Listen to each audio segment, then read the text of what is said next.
हमारे गुरु महाराज के सुरक्षा गार्ड परमात्मा हैं। परमात्मा संत के पीछे पीछे चलते, सदैव उनके साथ रहते। पलटू साहब ने भगवान कृष्ण की बात को अपनी भाषा में बोले हैं, संत हमारे प्राण रहो मैं साथ में, तीन लोग सब रहे संत के हाथ में, मोको डारे बेच उजुर में ना करूं। संत हमको किसी के हाथ में बेच भी देंगे तो मैं मना नहीं करूंगा। मोको डारे बेच उजुर में ना करूं। अरे हाँ पलटू, हरि उधो से कहे संत से मैं डरूं। संत का मुझे डर लगता है, कब कहाँ बुला लेंगे, कब कहाँ बैठने के लिए कह देंगे पता नहीं। इतनी ताकत संत में होती है। सारी दुनिया के मालिक जो ईश्वर हैं, परमात्मा हैं, सदैव उनके साथ में रहते हैं।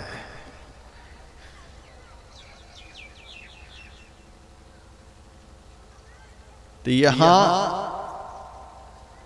हमारे गुरु महाराज हैं कि नहीं हैं?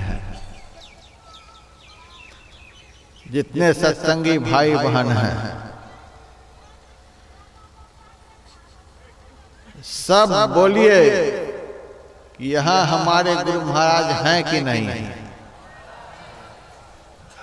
ठीक है, ऐसा ही बोलना चाहिए। यहाँ पर हमारे गुरु महाराज हैं। यदि हमारे गुरु महाराज यहाँ नहीं रहते तो पता नहीं हम लोग कहाँ रहते। वे हैं इसीलिए हम लोग हैं, वे नहीं रहेंगे तो हम लोगों का अस्तित्व नहीं रहेगा। हमारे गुरु महाराज यहाँ पर हैं।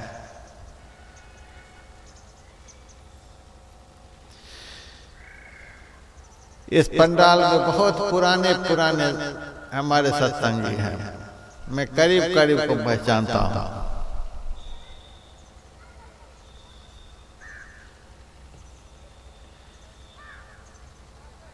हमारे गुरु महाराज के गुरु परम संत बाबा देवी साहब, उनका शरीर पूरा हुआ सन 1919 ईस्वी की 19 जनवरी को। और गुरु महाराज की पदावली की रचना हुई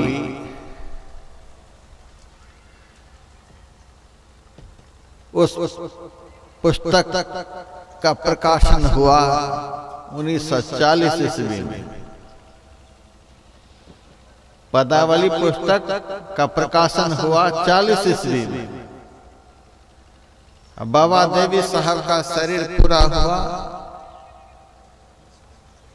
सन 1919 ईस्वी की 19 जनवरी को, यानी 21 साल पहले।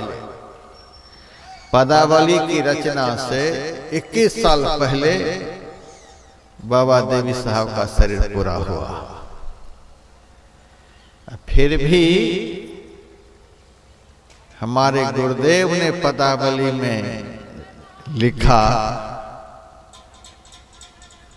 जागृत जिंदा सतगुरु जग में, सब जिनको कर जोरा रे, बाबा सतगुरु देवी साहब, जा पद को में ही चेरा रे।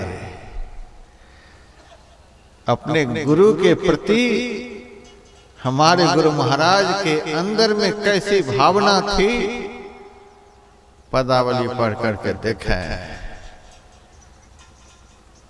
आप लोगों को चटनी चाटने की आदत नहीं होनी चाहिए।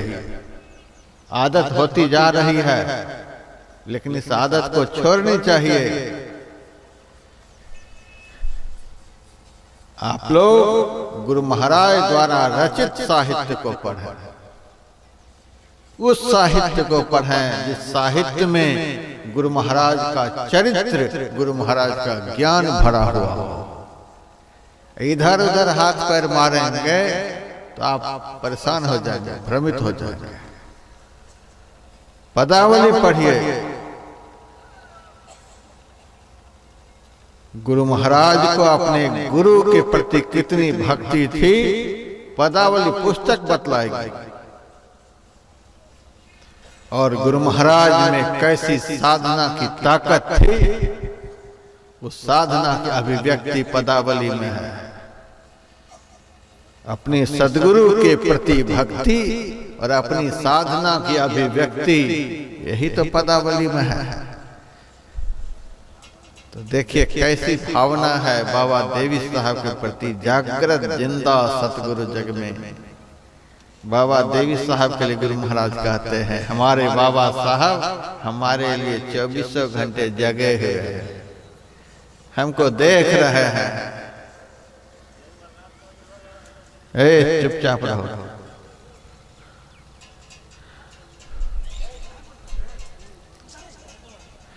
बाबा देवी साहब गुरु महाराज को देख रहे थे। जब मायागंज मोहल्ला में हमारे गुरु महाराज गए थे बाबा देवी साहब से मिलने के लिए, तो जिस तरफ से गुरु महाराज आ रहे थे बाबा साहब से मिलने के लिए, उसी तरफ देख रहे थे।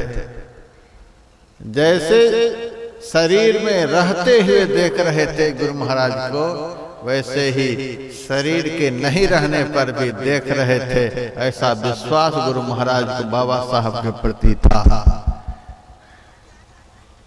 जागृत जगे हुए हैं। गुरु नानक देव जी महाराज ने भी कहा, इक्को सतगुरु जागता होर जग सूता मोह पाया। संसार के लोग तो जगे हुए दिखलाई देते हैं, सब सोए हुए हैं, होर जग सूता मोह पाया। इस संसार रूपी रात्रि में आंख खोल करके देखने वाले संत सदगुरु के अलावे दुनिया में कोई नहीं है। संत सदगुरु सदैव जगे हुए होते हैं। और सच्चे सदगुरु,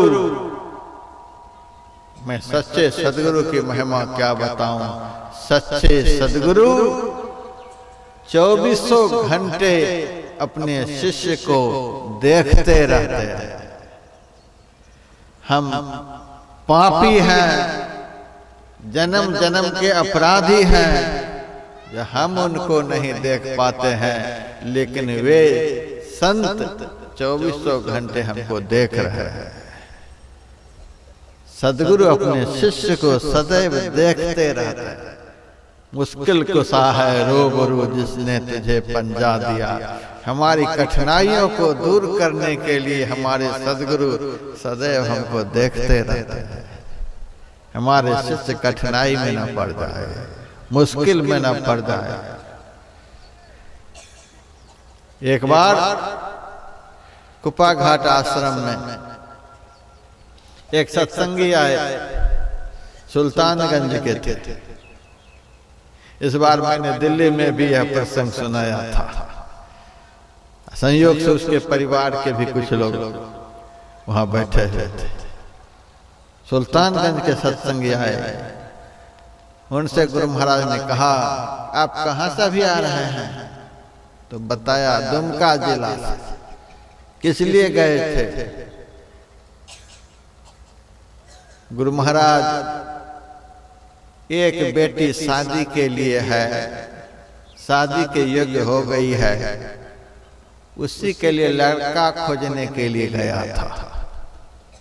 गुरु महाराज ने कहा, लड़का कहीं खो गया है, आप खोजने के लिए गए थे? तब उन्होंने कहा, सरकार, लड़की जब जवान हो जाती है तो माता पिता को चिंता हो जाती है, इसीलिए लड़का ढूंढने के लिए गए थे। जैसे ही बोले कि लड़की जवान हो जाती है तो माता पिता को चिंता हो जाती है, इसीलिए गए थे, तो गुरु महाराज अफसोस के शब्द में बोले थे, अच्छा, अब हम निश्चिंत हो गए। वह सत्संग